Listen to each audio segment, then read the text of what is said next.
Bora mergulhar num canto bem escondido da internet.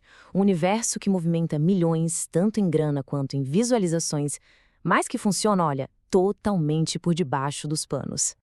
Pensa rápido. Sabe aquele vídeo sobre um mistério bizarro ou uma curiosidade que do nada aparece no seu feed? Quem você acha que está por trás daquilo? É uma pessoa só? Uma equipe? Uma empresa gigante? Pois é, na maioria das vezes a gente não faz a menor ideia. E é justamente nesse anonimato que mora um dos fenômenos mais interessantes e, ao mesmo tempo, polêmicos da internet de hoje. Ok, vamos começar a entender essa história.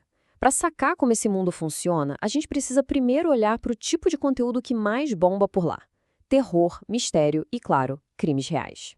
O Willy Wonka, do canal Freak TV, que foi um dos pioneiros desse gênero aqui no Brasil, resumiu a parada de um jeito perfeito. É a busca pela adrenalina, mas num lugar seguro, sabe? É como encarar o medo sem correr nenhum risco de verdade. E essa atração toda tem um público bem específico, o que é bem curioso. Os dados mostram que as mulheres consomem mais que o dobro de conteúdo de true crime do que os homens. Uma das teorias é que, ao tentar entender a mente de um criminoso, elas buscam se sentir mais preparadas, mais seguras. E aqui no Brasil essa cena é gigantesca, tá? Nomes como o próprio Freak TV, o Quinta Misteriosa da Jaqueline Guerreiro ou o canal Assombrado juntam milhões de fãs super fiéis. Isso só prova que a nossa fome por essas histórias é enorme. E o mais arrepiante é quando a ficção e a realidade se misturam.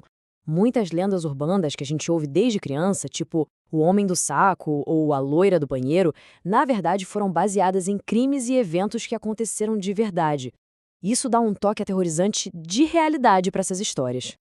O crime do Castelinho da Rua Apa, lá em São Paulo, é um exemplo clássico disso. Um assassinato triplo que nunca foi bem resolvido, em 1937, transformou o lugar num ícone do sobrenatural no Brasil. Por décadas, atraiu todo tipo de curioso investigador paranormal. A tragédia real acabou virando uma lenda que dura até hoje. Mas olha, essa nossa obsessão pelo macabro é só a isca. Por trás de muitos desses canais de mistério, de curiosidade, de fofoca, de celebridade, existe um modelo de negócio muito, mas muito bem montado. Vamos ver agora como essa máquina funciona. O termo que define tudo isso é canais dark. Basicamente, são canais onde o criador não aparece. A ideia é usar narrações, vídeos de banco de imagem e fotos para criar um monte de vídeos em série, sempre focados em temas que naturalmente já geram muitos cliques. E por que existem tantos? A resposta é bem simples. Eles são incrivelmente lucrativos. Dá uma olhada nessa estimativa de ganhos mensais de alguns dos maiores canais do Brasil que usam esse modelo. Os números são absurdos. Isso mostra o poder da grana que está por trás desse sistema. A estratégia é quase uma receita de bolo. Títulos que te fazem clicar na hora, imagens de capas super chamativas e uma frequência de postagem altíssima para agradar o algoritmo. É uma fórmula toda focada em gerar volume e tráfego, e não necessariamente em ser original. E é exatamente aqui que a história fica mais pesada. Esse modelo de negócio, por mais que dê muito dinheiro, levanta umas questões éticas bem sérias e está criando um problemão no mundo do conteúdo online. A diferença no jeito de trabalhar é gritante.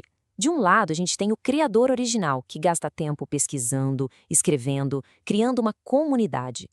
Do outro, o canal Dark, que muitas vezes só copia e reempacota esse trabalho com o mínimo de esforço possível, só pensando no lucro mesmo. E com o avanço da inteligência artificial, a coisa só piorou. Surgiu um fenômeno que estão chamando de AI slop, que é basicamente essa avalanche de conteúdo de baixíssima qualidade, gerado por robôs, que não serve para nada a não ser poluir o nosso feed e ganhar dinheiro com o anúncio. Para a gente ter uma noção do tamanho do estrago, para e pensa nesse número aqui por um segundo: 10 milhões. Esse foi o número de perfis que a Meta, que é dona do Facebook e do Instagram, já removeu só este ano por causa dessas práticas de se passar por outros criadores ou de simplesmente copiar e colar vídeos sem parar. As plataformas estão começando a acordar para isso. Bom, diante disso tudo, a questão volta para quem está assistindo. Como é que a gente navega nesse mar de conteúdo e consegue saber o que é genuíno e o que é só uma máquina de fazer dinheiro? Ficar de olho em alguns sinais pode ajudar, viu? A falta de um rosto, o uso exagerado de imagens genéricas, aquelas narrações meio robóticas, de um foco quase doentio em temas que estão bombando.